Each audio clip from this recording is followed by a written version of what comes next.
Hello friends, welcome to my YouTube channel JC study 95। आज की video में हम बात करेंगे वर्ल्ड और इंडिया के फेमस न्यूक्लियर प्रोजेक्ट और अदर प्रोजेक्ट जो कि इंडिया की तरफ से भेजे गए हैं। साथ के साथ इंडिया और पाकिस्तान के बीच जो कॉन्फ्लिक्ट्स होते रहते हैं या फिर जो सर्च ऑपरेशन चलाए जाते हैं उनका क्या निकनेम है और ये कब कब किए गए हैं, ये सारी चीज़ आज की वीडियो में हम डिस्कस करेंगे।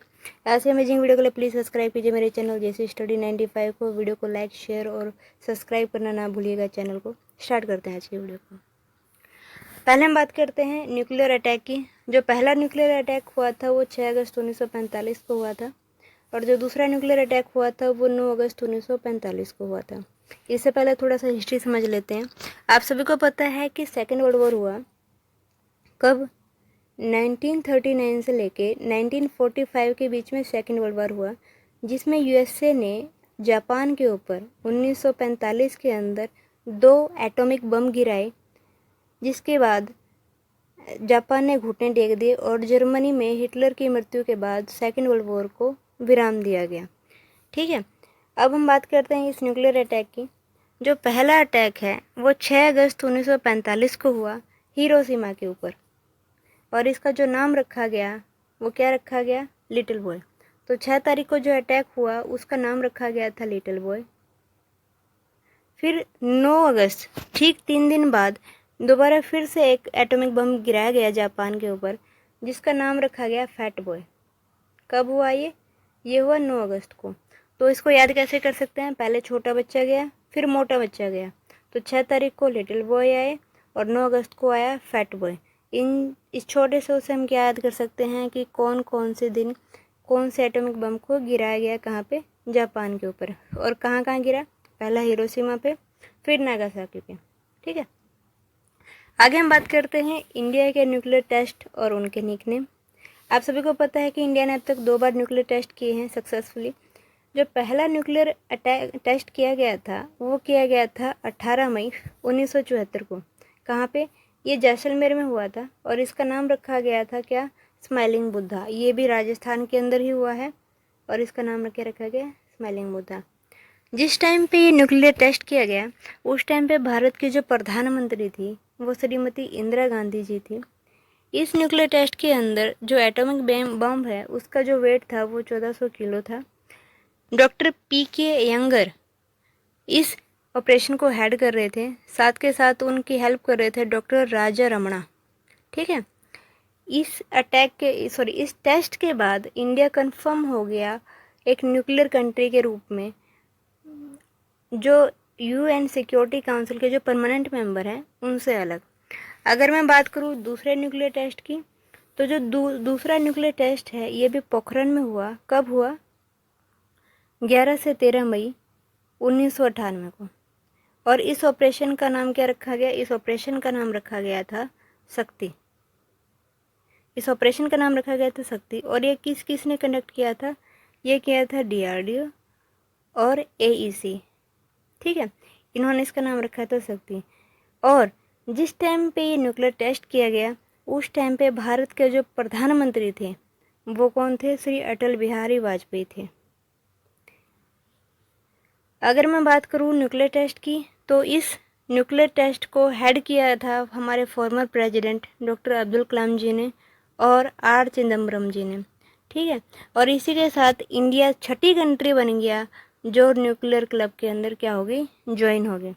मैं बात करूँ न्यूक्लियर टेस्ट की पावर की, तो इसके अंदर जो एटॉमिक बम था वो था 15 किलोटन, हाइड्रोजन बम था 45 किलोटन और सब किलोटन डिवाइस था 0.2 किलोटन। ठीक है, चलिए आगे चलते हैं। आगे हम बात करते हैं इंडिया के वार और कॉन्फ्लिक्ट और उनके नाम। सबसे पहले आता है इंडिया पाकिस्तान का जो वार हुआ था 1965 में। इसका नाम रखा गया था ऑपरेशन जिब्राल्टर। ठीक है, 1965 के वॉर का नाम रखा गया था ऑपरेशन जिब्राल्टर। इसके बाद इंडो पाकिस्तान वार हुआ 1971 में, जिसका एक रिजल्ट है आज के टाइम पे एक इंडिपेंडेंट कंट्री बांग्लादेश।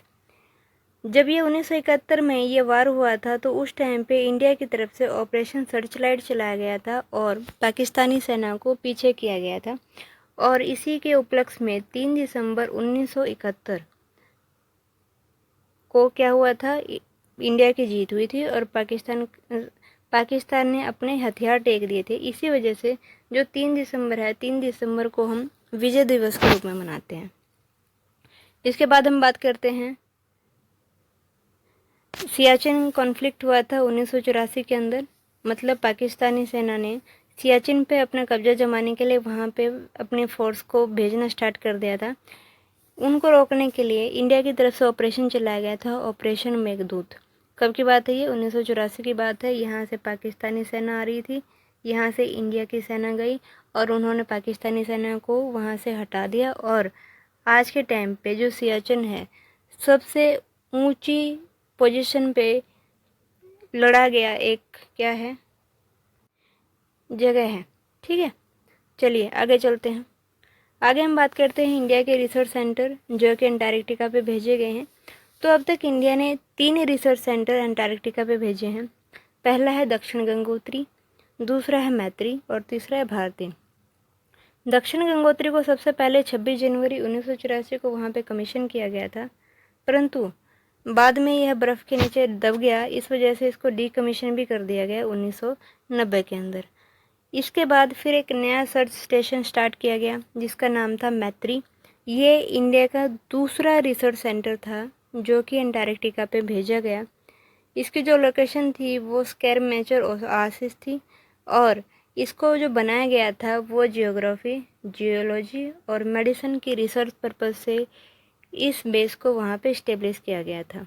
कब भेजा गया था इसको? जनवरी 1989 को इसको भेजा गया था और इसके ठीक 1 साल बाद हमने दक्षिण गंगोत्री को क्या कर दिया था? डीकमीशन कर दिया था।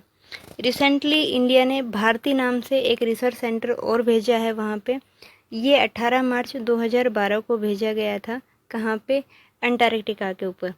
अभी मैं बात करूँ तो अभी केवल 2 ही लाइव रिसर्च सेंटर हैं अंटार्कटिका के ऊपर, मैत्री और भारती।